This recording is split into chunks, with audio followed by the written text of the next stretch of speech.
પણ છે. મને એમ કહ્યું કે તમે આશીષને થોડી કથા કરવા દો. મેં કીધું સારું, કાલે. આ તને ખાલી 10 મિનિટ સાંભળ્યો ને પછી બધાનો લોભ જાગ્યો છે કે થોડું વધારે બોલે, થોડું વધારે બોલે. તો આવો, તો બધાને થોડો ભાગવતજીનો પ્રસાદ બધાને.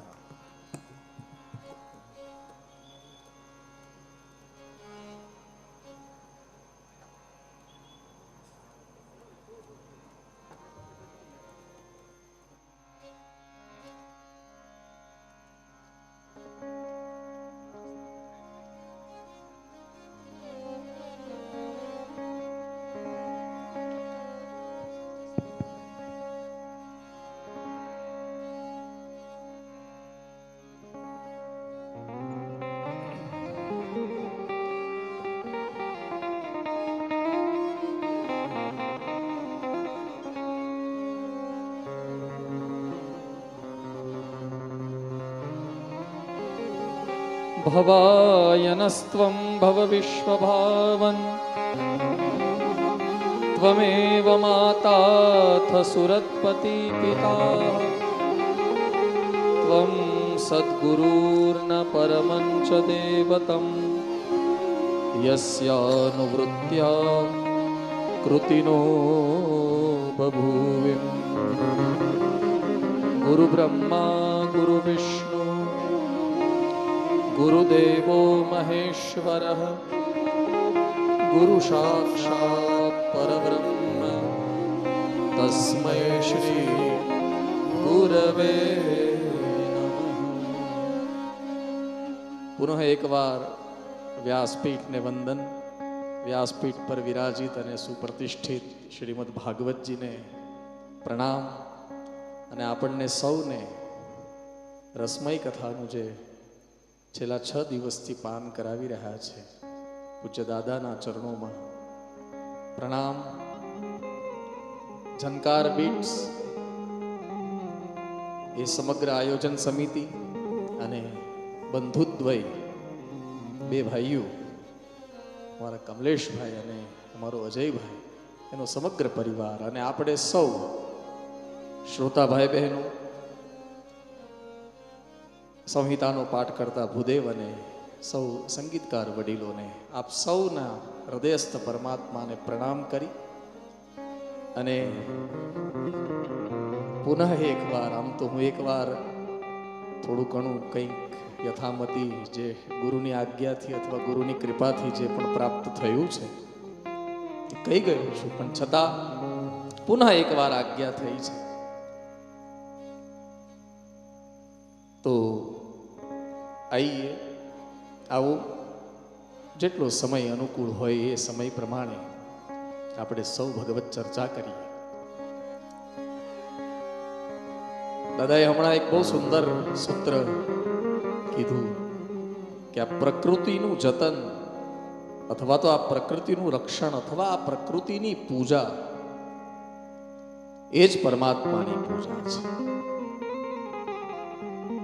જ્યારે ભાગવતજી ભણતો હતો શરદ દાદા પાસે, ત્યારે એક વાત એવી યાદ આવે, વર્ષો પહેલાની વાત છે કે દાદાએ ભાગવતજી ભણાવતા ભણાવતા જ્યારે વેણુગીતની વાત કરી અને એ વેણુગીતમાં એક શબ્દ છે જે થોડો અપ્રાસંગિક શબ્દ છે અથવા તો વ્યવહારિક શબ્દ નથી અથવા તો પ્રેક્ટિકલ નથી, પણ છતાં સુખદેવજી એ શબ્દનો ઉપયોગ કર્યો છે કે હરણીઓએ ભગવાન કૃષ્ણની પૂજા કરી. હરણીઓએ. હા, હવે આપણા બધા પાસે હાથ છે, પગ છે. પરમાત્માના મંદિર સુધી જવું હોય તો ચરણથી આપણે ચરણનો સહારો લઈ, પગનો સહારો લઈને મંદિર સુધી જઈએ. ભગવાનની પૂજા કરવી હોય તો આપણે ભગવાનને તિલક કરી શકીએ, આપણી પાસે આંગળી છે. આપણે ભગવાનને પુષ્પની માળા પહેરાવવી હોય તો આપણા પાસે 2 હાથ છે, એનાથી આપણે પરમાત્માની પૂજા કરવા માટે ભગવાનને પુષ્પની માળા પહેરાવી શકીએ. યા તો ભગવાનની આરતી ઉતારવી હોય તો બે હાથ છે આપણી પાસે, આપણે પરમાત્માની આરતી ઉતારી શકીએ, પૂજા થઈ શકે. આપણા હરણી પાસે ક્યાં આંગળી છે? હરણીએ વિચાર કરવો હોય કે મારે કૃષ્ણની પૂજા, ભગવાન કૃષ્ણની પૂજા કરવી, તો એ આરતી કેવી રીતે ઉતારે? ત્યારે શુકદેવજીએ પરીક્ષિતને એક શબ્દ કહ્યો છે વેણુ ગીતમાં કે હરણીઓએ ભગવાન કૃષ્ણની પૂજા કરી છે. કેવી રીતે? ધન્યાસ્મ મૂઢમતયોપી હિરણ્યયેતા. ઘટના એવી છે કે ભગવાન કૃષ્ણ વૃંદાવનમાં બેઠા બેઠા ક્યાંક મુરલી બજાવી રહ્યા છે અને એનો અવાજ આવ્યો અહીંયા વૃંદાવનમાં, ગોપીઓના કર્ણપૂટ સુધી પહોંચ્યો, કાન સુધી પહોંચ્યો. બધી જ ગોપીઓ ભેગી થઈ ગઈ અને એકબીજા સાથે ચર્ચા કરવા લાગી કે જો ભગવાન કૃષ્ણ મધુર મુરલી વગાડે છે, પણ આપણે બધી અભાગી છીએ. અભાગી એ અર્થમાં આપણને લાભ તો મળી રહ્યો છે પણ માત્ર સાંભળવાનો લાભ મળી રહ્યો છે, આપણને કૃષ્ણના દર્શન નથી થતા. કૃષ્ણ ક્યાંક દૂર બેઠા છે, આપણા આંખથી અત્યારે આંખની સામે નથી, પ્રત્યક્ષ નથી, માત્ર એની મુરલીનો નાદ સાંભળી રહ્યા છે. ગોપીઓએ તુરંત થોડી ગંધ આવી હો ઈર્ષાની, થોડી ગંધ આવી. આ શબ્દ પર થોડી ગંધ આવી. કઈ ઈર્ષા? બોલે આપણા સૌ કરતા અત્યારે વૃંદાવનની હરણીઓ ભાગ્યશાળી છે જે અત્યારે કૃષ્ણની સામે બેઠી હશે. અને બેઠી હશે એટલું જ નહીં, ભગવાન કૃષ્ણના દર્શન કરતી હશે એટલું જ નહીં, એ મધુર મુરલી જે પરમાત્મા વગાડી રહ્યા છે એનું શ્રવણ કરતી હશે. જે ભરણીને ગોપીઓ કહે છે કે આપણે મૂઢમતી માનીએ છીએ એ ધન્ય છે. આજે ધન્યાસ્મ મૂઢમતયોપી હિરણ્યયેતા. શું કામ? યાનંદનંદન મુપાત્ર વિચિત્ર વેશમ. વિચિત્ર વેશ ધારણ કરીને પરમાત્મા કૃષ્ણ વિચિત્ર રીતે બેઠા હશે એનું દર્શન કરી રહી હશે. અને પાછી હરણીઓ છે ને એટલી ભોળી નથી, થોડી પાકી છે. ગોપીઓ ચર્ચા કરે છે, ભોળી નથી, પાકી છે. પાકી કેવી રીતે? બોલે એકલી નહીં ગઈ હોય. બીજી ગોપીઓએ આજુબાજુ પૂછ્યું, હરણી એકલી નહીં ગઈ હોય તો કોને લઈ ગઈ હશે સાથે? બોલે પોતાના પતિને લઈ ગઈ હશે સાથે કે તમે પણ ચાલો અને કૃષ્ણના દર્શન કરી લો. એકલી નહીં બેઠી હોય, સહ કૃષ્ણ સારા. કૃષ્ણ સાર એટલે કાળિયા, હરિણીના પતિ હરણ. અને હવે શુકદેવજી કહે છે કે ખાલી મુરલી સાંભળતી હશે એટલું જ નહીં, દર્શન કરતી હશે એટલું જ નહીં, પણ ભગવાન કૃષ્ણની એ પૂજા કરતી હશે.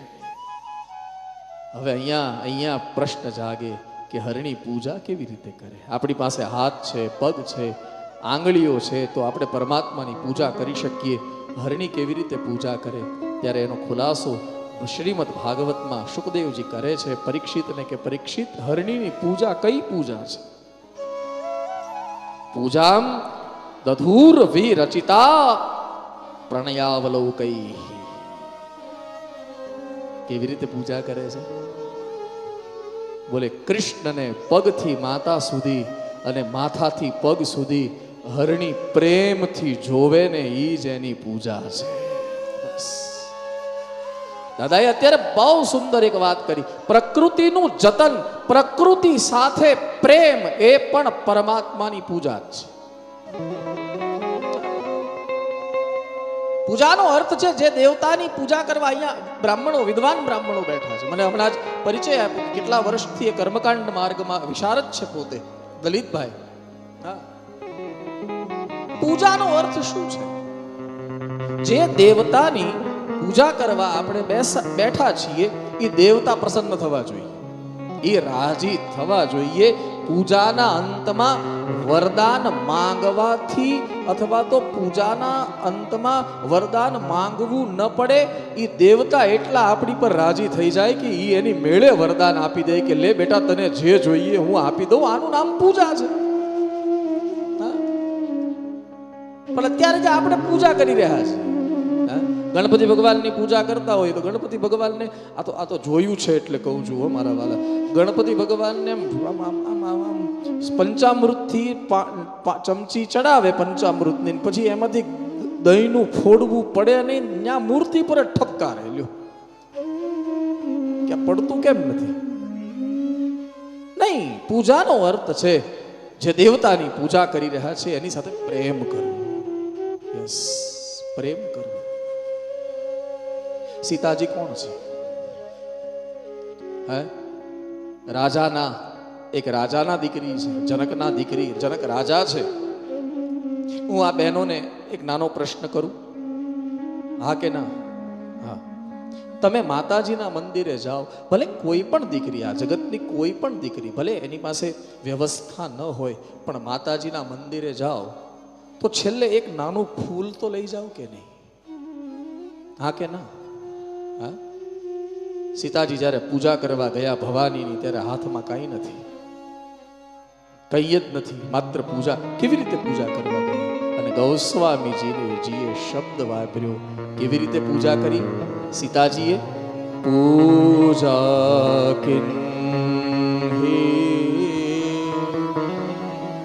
ये मेरा वचन नहीं है, ये गोस्वामी जी कह रहे हैं.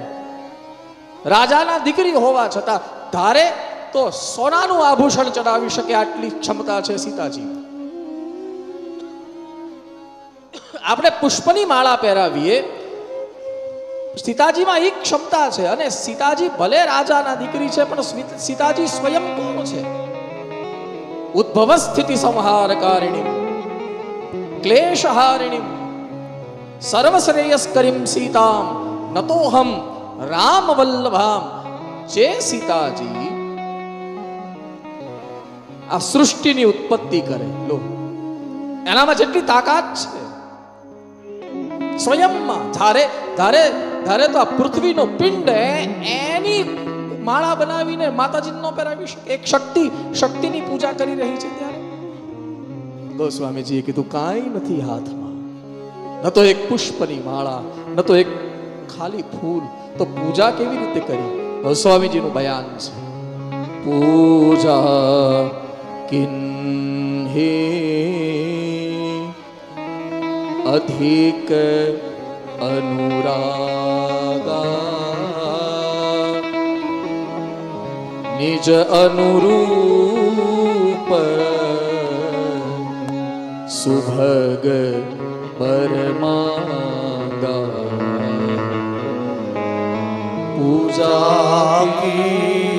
પૂજા કિન્હી અધિક અનુરાગા, અધિક અનુરાગ. બસ પૂજાનો અર્થ છે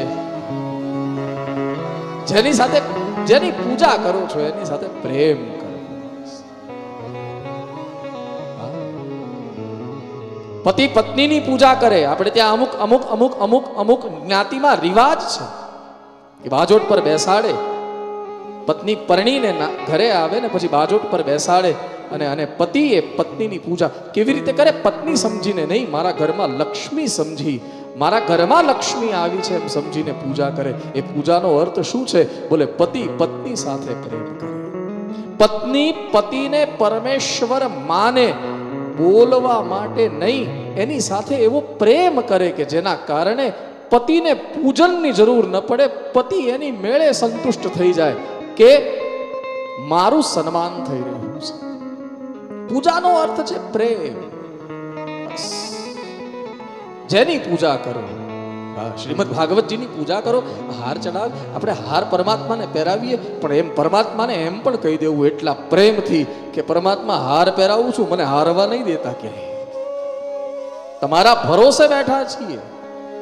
આપના પ્રકૃતિની પૂજાનો અર્થ છે એની સાથે પ્રેમ. આપણા શાસ્ત્રોમાં એક શબ્દ એવો પણ છે, કે પિંડે બ્રહ્માંડે, આ શરીરમાં જે કંઈ પણ છે ને એ બધું જ બ્રહ્માંડમાં છે, અથવા તો આ બ્રહ્માંડમાં જે કંઈ પણ છે એ બધું જ શરીરમાં છે. હા, યદ્યપિ શુક્લ યજુર્વેદમાં પરમાત્માના વિરાટ રૂપની જે ચર્ચા વિશેષ કરીને શુક્લ યજુર્વેદમાં કરવામાં આવી, પણ એને આપણા અર્થમાં પણ લો તો આપણું મન એ ચંદ્રમા છે. ચંદ્રમા મનસો. હા, આપણું મન જેમ બ્રહ્માંડમાં ચંદ્રમા છે એમ આપણું મન ચંદ્રમા છે. હા, અને અને અને અને વિશેષ કરીને હું કોઈક પ્રમાણભૂત વાત કરી રહ્યો છું. મને અત્યારે ગ્રંથ બહુ સ્મૃતિમાં નથી, મેં ક્યાં વાંચ્યું છે, પણ એ ગ્રંથમાં એમ લખ્યું છે, પ્રમાણભૂત વાત કર્યો. અને જેમણે પણ એ ગ્રંથ લખ્યો છે એમણે પણ પ્રમાણો આપીને આ વાતો લખી છે. આપણી પાસે એક મન નથી, આપણી પાસે 12 મન છે. 12 મનની ચર્ચા છે લો. હા, ચંદ્રમા છે. જેમ જેમ જેમ ચંદ્રમાની 16 કળા હોય, જેમ ચંદ્રમાની ક્યારેક 12 કળા હોય, કેટલી બધી કળાઓની ચર્ચા છે. તો એ સંતે ગ્રંથમાં લખ્યું છે કે આપણા મનની 12 કલાઓ છે. આપણું મન 12 રીતે વર્તન કરે. અને મજાની પાછી વાત ઈ છે દાદા, મજાની વાત ઈ છે, એ બધા જ મન પાછા મ ઉપરથી છે. હા, એક મન આપણી પાસે એવું છે, એ મનનું નામ છે મૂષક મન. મૂષક એટલે ઉંદર. ઉંદર જેમ કેમ ખોતર ખોતર કર્યા કરે, એમ આપણું એક એવું મન છે કે આપણને શાંતિથી બેસવા ન દે. ખોતર ખોતર ખોતર કર્યા જ કરે, કાંઈક ને કાંઈક કર્યા કરે. એક આપણું મન છે, એનું નામ છે મતંગ મન. મતંગ એટલે હાથી. હાથી જેમ કેમ અભિમાનમાં ડોલતો જતો હોય, એમ આપણું એક મન છે કે આપણને સતત અહંકારમાં રાખે. ડોલતો માણસ જાય. હા, હાથી ચાલે ત્યારે કૂતરા ભસે ને, આપણે ત્યાં કહેવત છે. હા, હાથી ચાલે ત્યારે કૂતરા ભસે. કૂતરા શું કામ ભસે તમને ખબર છે? કારણ ખબર છે તમને? કારણ એટલા માટે, કૂતરાને પોતાને સમજમાં ના આવે, કાલ અમારી જેવડો હતો, આ આવડો મોટો કેમ થઈ ગયો, એટલા માટે ભસે એની પર. લ્યો, કે જ્યારે જન્મ્યું હોય ત્યારે મદનિયું પણ નાનું હોય. કૂતરાને એમ થાય કાલ અમારી જેવડું હતું અને આ આવડું મોટું. એક મતંગ મન છે આપણા સૌ પાસે. હું તમારાથી અલગ નહીં. હા, એક મૂષક મન છે, એક મતંગ મન છે. એક મનનું નામ છે મલિન. મલિન એટલે બહારથી તો બધાને બહુ સારા દેખાઈએ, અંદરથી વિચારો ખળભળ્યા હોય. એક મનનું નામ છે મ્લેચ્છ મન. મ્લેચ્છ એટલે સર્વદા બીજા માટે ખરાબ ને ખરાબ વિચાર કર્યા કરે. આ એક મન છે આપણી પાસે. જો ચંદ્રમા મન હોય તો, ચંદ્રમા મનસો જાત ચક્ષોઃ સૂરજો અજાયતઃ. મ્લેચ્છ મન છે. એક મન છે, એનું નામ છે મૃગમન. મૃગ એટલે હરણ. તમે હરણને જોજો, એ હરણ ચંદ્રમાને જોવે અને દૂર ભાગે. ભાગીને પાછું ઊભું રહે, પાછું જોવે કોને જોવે? ચંદ્રમાને. પાછું એનથી બી અને ભાગે, વળી દૂર જઈને પાછું જોવે કોને? ચંદ્રમાને. એમાં એક આપણું મન એવું છે કે જેમ ઓલું હરણ ચંદ્રમાને જોયા કરે, એમ આપણે હરીને જોઈએ, પાછા દૂર ભાગીએ.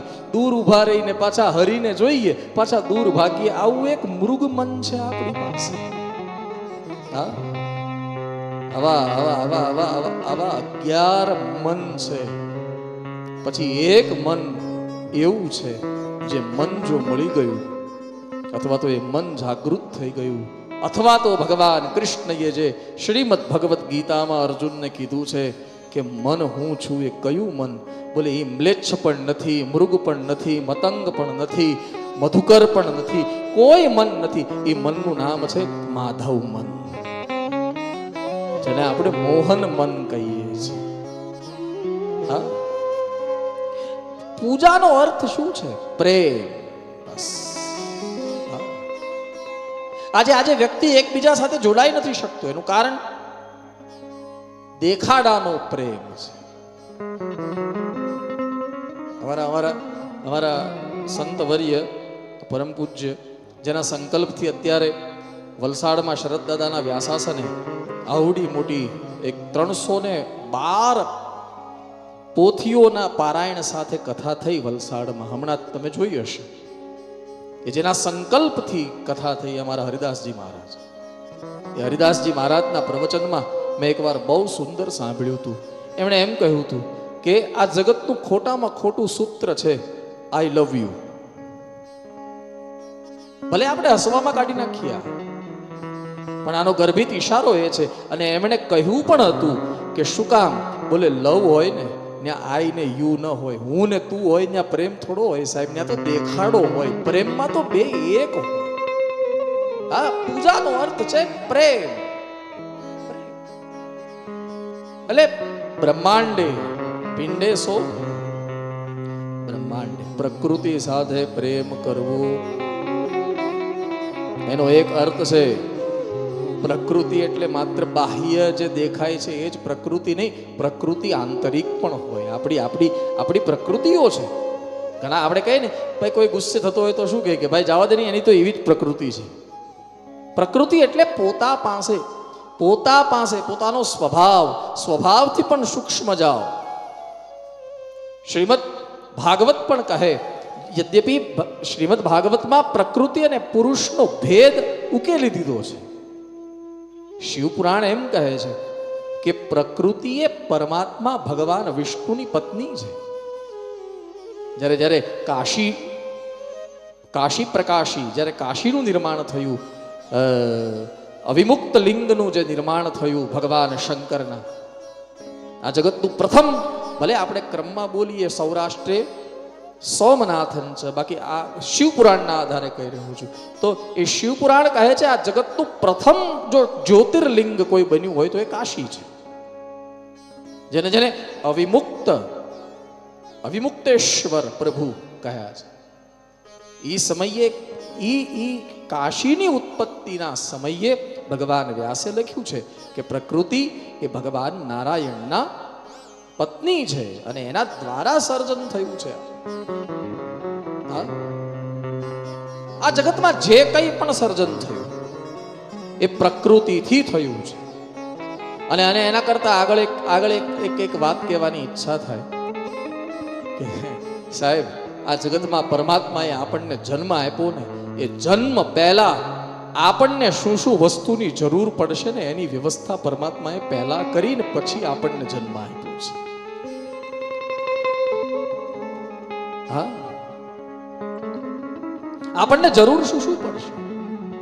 અને એટલા માટે શ્રીમદ ભાગવતજીના આશ્રય કર્યા પછી દ્રઢતાથી એક વસ્તુ, કાલે કથાને વિરામ થશે ને, હા દાદા, કાલે કથાને બપોરે 12 વાગ્યાની આજુબાજુ આ 7 દિવસીય શ્રીમદ ભાગવત કથાને આ સરી બુજરંગ અહીંયા એ વિરામ આપશે.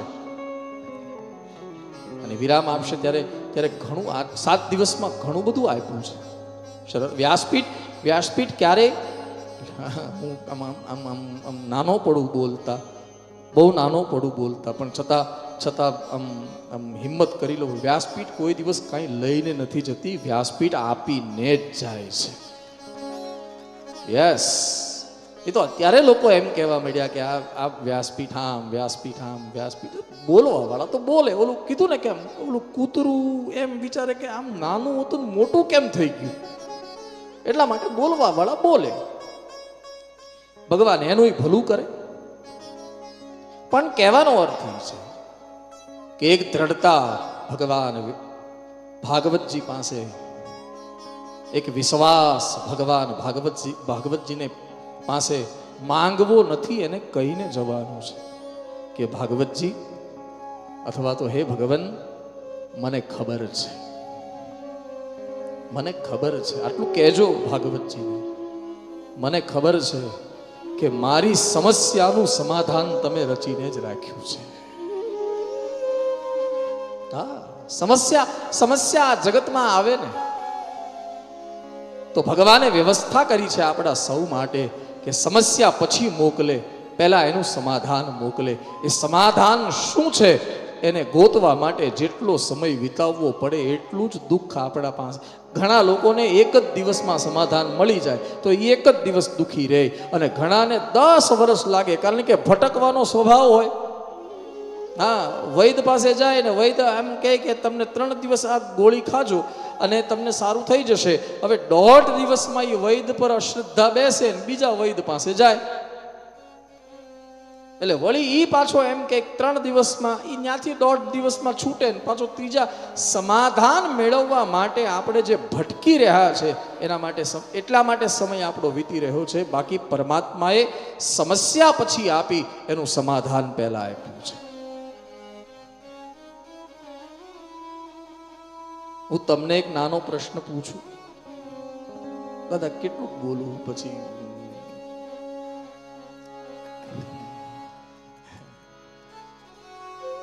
મને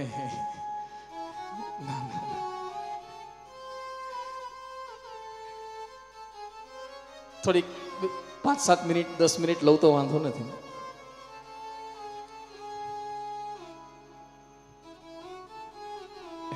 હું તમને એક નાનો પ્રશ્ન પૂછું, તમે ક્યારેય એવું ચાહો કે તમારો દીકરો દુઃખી થાય? હા કે ના? પુરુષો તરફથી જવાબ ના આવ્યો. કોઈ પણ માતા પિતા અહીંયા બેસેલા નહીં, જ્યાં જ્યાં પણ આ વિજ્ઞાનના માધ્યમથી આપણે સાંભળી રહ્યા છે, બધાને પૂછી રહ્યો છું, કોઈ વ્યક્તિ એમ વિચારે ખરો કે મારો દીકરો દુઃખી થવો જોઈએ? હે? નહીં ને. બધા માતા પિતા એમ જ વિચારે કે મારો દીકરો સુખી થવો જોઈએ. એમ છતાં દીકરાના જીવનમાં દુઃખ આવે તો બાપ એમ કે ને તું ચિંતા શું કામ કરે છે? હું બેઠો છું ને. એ શું ચિંતા કરે છે? કેમ આમ ધરબાઈને બેસી ગયો? ચાલુ ગોતા, હું બેઠો છું. સાહેબ, આપણે ચાહીએ જ નહીં કે આપણા દીકરાના જીવનમાં કોઈ દુઃખ આવે, અને એમ છતાં એના જીવનમાં દુઃખ આવે તો એનો હાથ પકડવા માટે પહેલો એનો બાપ ઊભો હોય. એવી રીતે કૃષ્ણ આપણો બાપ છે સાહેબ. કૃષ્ણ ચાહે જ નહીં કે મારા દીકરા ને, જો એ આપણને દીકરા ન માનતા હોત પરમાત્મા, તો ગીતાના 15મા અધ્યાયમાં ભગવાન કૃષ્ણ અર્જુનની સામે એમ ન બોલ્યા હોત કે મમે વાંશો જીવલોકે જીવભૂત સનાતન. અર્જુન, બધા મારા દીકરા છે, સબ મેરે, હું કેમ દુઃખ આપું એને? તમે કોઈ પણ, મેં હમણાં એક પ્રવચન કર્યું મુંબઈમાં કાલિદાસ ઓડિટોરિયમ છે બુલુંડમાં. એમાં અમારા બહુ સુંદર એક ભાગ, મુંબઈના બહુ સુંદર એક શ્રેષ્ઠી જિગ્નેશભાઈ ખિલાણી, એને એક પ્રવચન, અને એનો કોન્સેપ્ટ એવો હતો પાપા પગલી. હા, બોલવાનું હતું શેની પર? પાપા પગલી. પણ મા ઉપર નહોતું બોલવાનું, પિતા ઉપર બોલવાનું હતું. અત્યાર સુધી બધાએ માના ગુણ ગાયા, અને મા સર્વશ્રેષ્ઠ જ છે. પણ એક વ્યક્તિ બધું કર્યા છતાં ગાયા વગરનો રહી ગયો, એને જશ મળ્યા વગરનો રહી ગયો છે, એ છે બાપ. અને એ પ્રવચનમાં મેં ગુરુ કૃપાથી હું એમ બોલ્યો હતો કે તમે કોઈના ઘરમાં જાઓ ને કપડાં સુકાતા હોય અને ફાટેલું અંડરવેટ સુકાતું હોય ને, અંડરવેટ ફાટેલું, તો તમારે ત્યાં કોઈને પૂછવાની જરૂર નથી. એ એમ જ માની લેવાનું કે આ ઘરનો જે બાપ છે ને એનું જ હશે, કારણ કે પોતે દુઃખી થઈ અને પોતાના સંતાનોને સુખી કરે એ પિતા. હા, ભોગવવું હોય તો પોતે ભોગવે. દુઃખ ભોગવવું હોય, તડકા ભોગવવા હોય તો પોતે ભોગવે, અને પોતાના પિતા અને પોતાના દીકરાને સરખી રીતે જીવન આપે. એ બાપ છે. હા, તમે કોઈના પણ ઘરના આંગણામાં જાઓ અને ફાટેલી ચપ્પલ દેખાય ને તો એમ જ સમજવાનું આ બાપની છે, આ પિતાની છે. શું કામ? એ એમ ચાહે મને શું જરૂર છે, મારા દીકરા આનંદ કરે. કૃષ્ણ, ભગવાન કૃષ્ણ જન્મથી લઈ અને ભગવાન કૃષ્ણ જ્યાં સુધી આ ધરા પર રહ્યા ત્યાં સુધી પોતા માટે શું વિચાર્યું અને આપણી માટે શું વિચાર્યું, આ જરા જરા આપણે સમજવાની જરૂર છે. હા, ક્યારેક ક્યારેક એટલા માટે અહીંયા વ્યાસપીઠની સામે ઊભો છું એટલે ક્યારેક ક્યારેક આમ આમ આમ બીક લાગે કે અતિશયોક્તિ ન થઈ જાય, સંભાળીને બોલવું પડે. પણ ક્ષમા કરજો મારા રામ, એક બીજી વાત પણ કહેવાની ઈચ્છા થાય કે કૃષ્ણને માનો પણ કૃષ્ણએ જે કીધું છે ને એને પણ માનો. ગુરુને માનો પણ ગુરુનું પણ માનો. હા, એ આપણા જીવન માટે છે, આપણા માટે છે. ભગવાન કૃષ્ણએ શું વિચાર્યું છે આપણા માટે, ક્યારે આપણે એ વિચાર્યું છે? ભગવાન કૃષ્ણએ એ યુદ્ધ કરવાની અથવા કરાવવાની જરૂર શું હતી? રાજા હતા, રાજાના દીકરા હતા, ધારે તો સુંદર સોનાના થાળમાં મસ્ત સારા પકવાન ખાઈને આખી જિંદગી વિતાવી શકતા નહીં, સેવા કરી છે. એક વાર અશ્વત્થામાં ગયો ભગવાન કૃષ્ણ, મહાભારત અશ્વત્થામાં ગયો ભગવાન કૃષ્ણ. અશ્વત્થામાનો મૂળ પ્લાન ઈ કે હું બ્રાહ્મણ છું, ભગવાન મને બોલાવશે, હું જઈશ એટલે ભગવાન મારું સ્વાગત કરશે અને પછી મને ભોજન કરાવશે ને મને માંગવા કહેશે કે બ્રહ્મદેવતા માંગો, તમને શું આપું? જેવું મને માંગવા કહે એટલે એમનું સુદર્શન ચક્ર માંગી લેવાનું છે અને જેવું મને સુદર્શન ચક્ર આપે એટલે એ જ સુદર્શન ચક્રથી ભગવાન કૃષ્ણ ઉપર ઘા કરવાનો છે. આવું ષડયંત્ર લ્યો. અને અશ્વત્થામાં આવ્યો, અશ્વત્થામાને જોયા એટલે પરમાત્મા આવ્યો, પ્રણામ કર્યા અશ્વત્થામાને. બ્રહ્મદેવતા આવો ભોજન કરો. ભોજન કરી અને દાન દક્ષિણા આપી અશ્વત્થામાનું પૂજન કર્યું અને પછી ભગવાન કૃષ્ણએ કીધું, અશ્વત્થામા માંગો, શું આપ? બોલે મહારાજ નહીં આપી શકું. ભગવાન કૃષ્ણએ કીધું, જશોદાનો દીકરો બોલે છે, દેવકીનો જાયો બોલે છે, માંગો, શું આપું? અને એ સમયે અશ્વત્થામાએ કીધું, તમારું સુદર્શન ચક્ર આપો. બસ જો પડ્યું.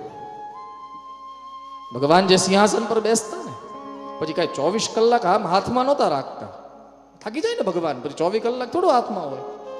હા, એટલે એની માટે એક ઓલું બનાવેલું સ્ટેન્ડ, એમાં સુદર્શન ચક્ર પરમાત્મા મૂકે. જો પડ્યું જાઓ લઈ લ્યો. અરે અશ્વત્થામા હાર ખાઈ ગયા. પ્લાન શું હતો કે જેવું સુદર્શન ચક્ર મારા હાથમાં આવે એટલે કોની પર ઘા કરવો છે? ભગવાન પર જ ઘા કરવો. ને એ ચાલ્યા, અશ્વત્થામા સુદર્શન ચક્ર પાસે આવ્યા, ઉઠાવવાની કોશિશ કરી. રામાયણમાં જેમ શબ્દ છે ને એમ ટરઈના ટારા, હલાવી ન શક્યા સુદર્શન ચક્ર, આમ હલાવી ન શક્યા. જે પરમાત્મા ભગવાન કૃષ્ણ એ સુદર્શનને માત્ર આંગળી પર ધારણ કરે છે, એને હલાવી ન શકે. બહુ પ્રયાસ કર્યો. આમ આપણી ભાષામાં કોઈ પરસેવે રેપજેપ થઈ ગયા. હા, અહીંથી 2-3 મણકા અહીંથી હલી ગયા, અહીંયા કડાકા બોલી ગયા 2-3 બાવડામાં, પણ કાંઈ ઓલું હલ્યું નહીં. પછી આવીને ભગવાનને કીધું, ભગવાન તમે માયા કરી છે, હું આ ઉપાડી ન શકું, લઈ નહીં જઈ શકું, એટલા માટે તમે એને વજનદાર કર્યું છે. બોલે વજનદાર છે જ નહીં, છે જ નહીં વજનદાર. બોલે તો ઉપડતું કેમ નથી? બોલે મને શું ખબર, બાકી વજનદાર નથી. જેને હું મારી આંગળી પર ફેરવું એ વજનદાર થોડું હોય. તમને ભરોસો ન જાગતો હોય તો એક દાસી સાફસૂફ કરતી હતી, એને કીધું, બેટા બેન તું આવતો જરા, આ સુદર્શન ઉપાડીને આપતો. તો દાસી આવીને સુદર્શન ઉપાડીને અશ્વત્થામાને આપી દીધું. લ્યો, અશ્વત્થામા કે હવે અડું જ નહીં, પાછું મૂકી દો જ્યાં. અને પછી અશ્વત્થામાએ પૂછ્યું આનું કારણ શું. ત્યારે જુઓ મારા પરમાત્માની આ ઉદારતા જુઓ છે. ત્યારે ભગવાન કૃષ્ણએ એક શબ્દ વાપર્યો અશ્વત્થામાને. અશ્વત્થામા, શક્તિ અર્જિત કરવા માટે સામર્થ્યની જરૂર નથી. શક્તિ અર્જિત કરવા માટે તમારે સેવા કરવી પડે. તમે સેવા કરતા થાવ એટલે તમને આ સુદર્શન ઉપાડવાનો અધિકાર એની મેળે મળી જશે. હા, એની મેળે મળી જશે. પિતા શું કરે છે? સેવા. એટલે ઘરનો ધણી કહેવાય, જો સમજાય તો. હા, પિતા સેવા કરે એટલે ઘરનો ધણી કહેવાય. એમ ભગવાન કૃષ્ણ આપણને થોડા દુખી. સમસ્યા આપણી પાસે આવે તો પરમાત્માએ સમાધાન એની મેળ એની પહેલા બનાવ્યું છે. બસ રાહ જોવાની જરૂર છે. સમસ્યા એટલે કઈ સમજ? જો ભગવાને વિચાર કર્યો કે આ જન્મશે ને એટલે એને ભૂખ લાગશે, પીડા છે ને, ભૂખે પીડા છે કે નહીં? હા, તો પીડા માટે શું કરવું? બોલે પરમાત્માએ પ્રકૃતિથી અન્નને ઉત્પન્ન કરી દીધું કે આને જ્યારે જ્યારે પીડા થાય, જ્યારે જ્યારે ભૂખ લાગે ત્યારે એની માટે એક જ સમાધાન, એ અન્ન ખાઈ લે. પરમાત્માને ખબર છે કે આ પ્રકૃતિ આપણને તરસ લાગશે અને તરસ એ પીડા છે. પરમાત્માએ જળ ઉભા કર્યું. શ્વાસ લેવા માટે ઓક્સિજનની જરૂર. આપણે તળપદી ભજનમાં ગવાય પણ મારા ગુરુએ સૃષ્ટિ કેવી બનાવી ગવાય ને. આપણે હું ગાઈ લઉં એક નાની ફેંકું. મારા ગુરુએ સૃષ્ટિ કેવી બનાવી, પહેલા પવન પહેલા પાણી, પહેલા પવન પહેલા પાણી, ગુરુએ સૃષ્ટિ. સમાધાન નથી. પહેલા પવન પાણી, પહેલા પવન ને પાણી, સૃષ્ટિ. આ સમસ્યાનું સમાધાન નથી. સમસ્યા આપી પણ એ સમસ્યા પહેલા પરમાત્માએ સમાધાનો આપ્યા છે. હા, સમાધાનો આપ્યા છે. એટલે પ્રકૃતિની પૂજા એ જ પ્રેમ છે પ્રકૃતિ સાથે.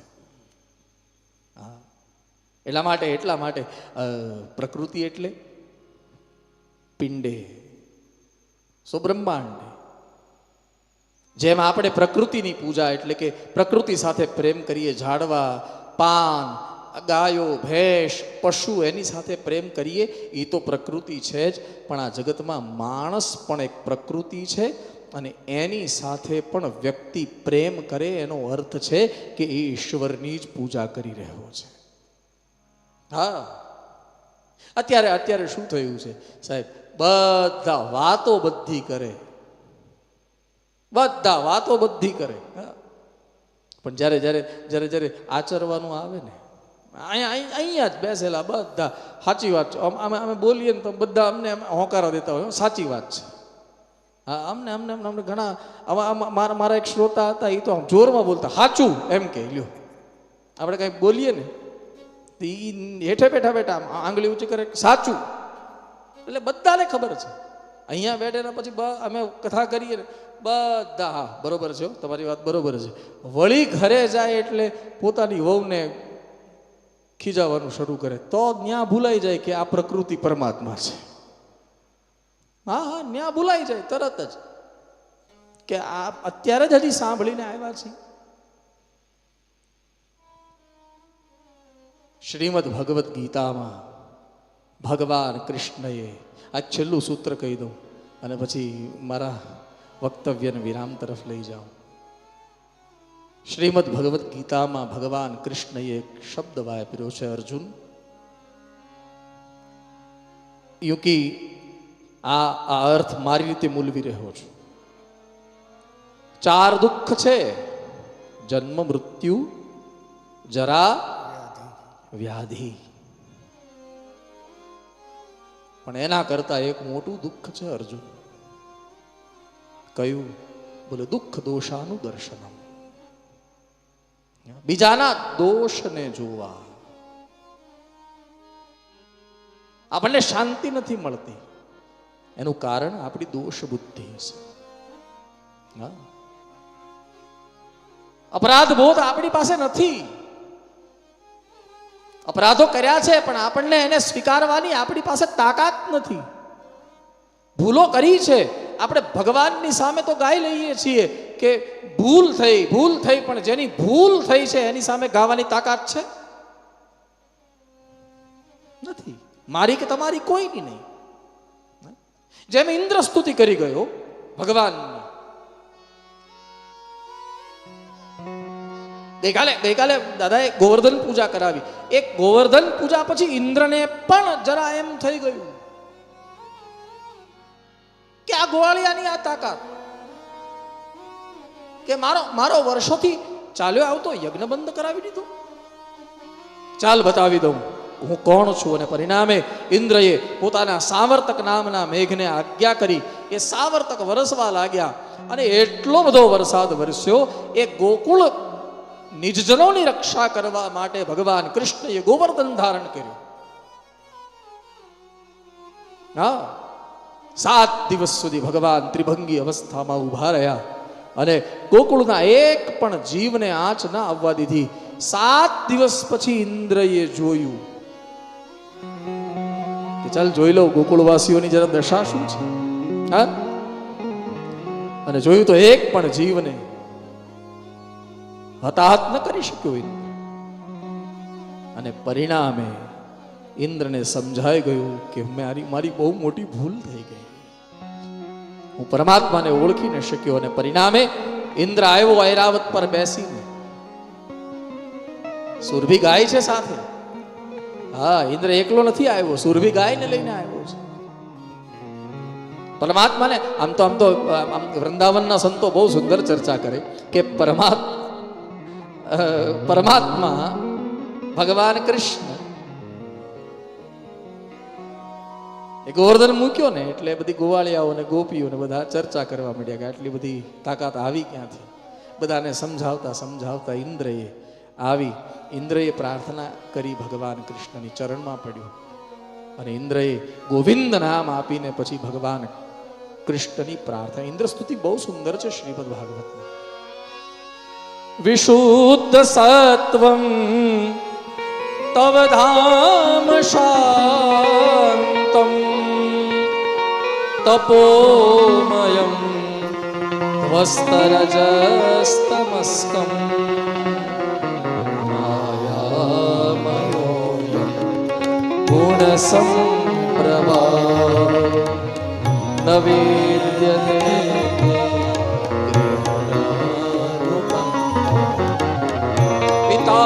ગુરુસ્ત્વં જગતામધીશો.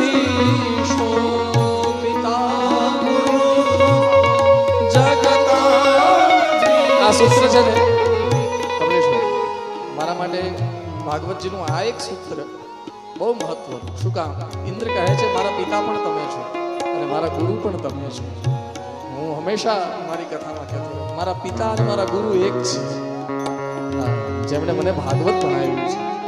શરદ દાદા એક પિતા પણ છે, શરદ દાદા ગુરુ પણ છે. એ અપરાધ બોધ થઈ ગયો ઇન્દ્રને. અને પછી ઇન્દ્રએ પિતા ગુરુસ્ત્વં જગતામધીશો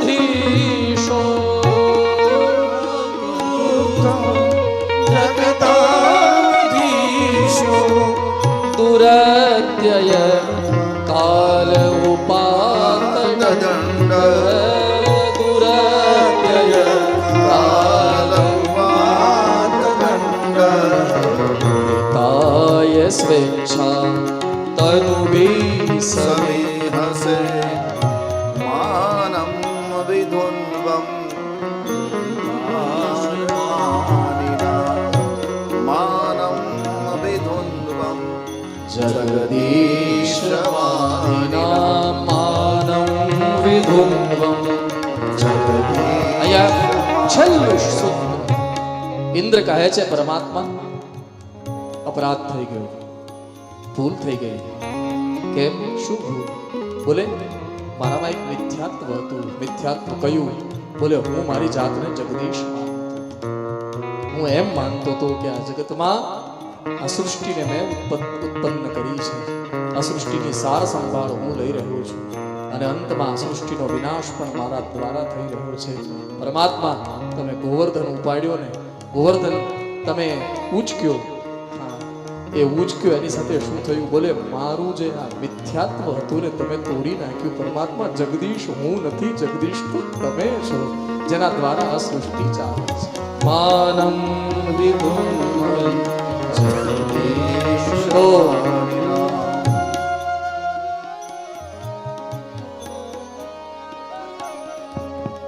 પોતાને અપરાધ બોધ કરાવે એવો આ ગ્રંથ, પોતાની સ્થિતિ સમજાવી દે એવો આ ગ્રંથ. એની કથા આપણે 6 દિવસથી સાંભળી. મેં વધારે સમય લીધો છે આપણો, પણ શરદ દાદાને આપણે સૌ પુનઃ પ્રાર્થના કરીએ કે આપ પુનઃ કથાનું અમને સૌને શ્રવણ કરાવો અને આપ સૌના હૃદયસ્થ પરમાત્માને પ્રણામ કરીને મારા આ વક્તવ્યને વિરામ તરફ લઈ જાઓ. શ્રી કૃષ્ણ ગોવિંદ હરે મુરારી. કૃષ્ણ ગોવિંદ. એક મિનિટ મારી સાથે ગાઈ લો. હે નાથ નારાયણ વાસુદેવ. હે નાથ નારાયણ વાસુદેવ. જીવે પીબસ્વ મૃતવે દદા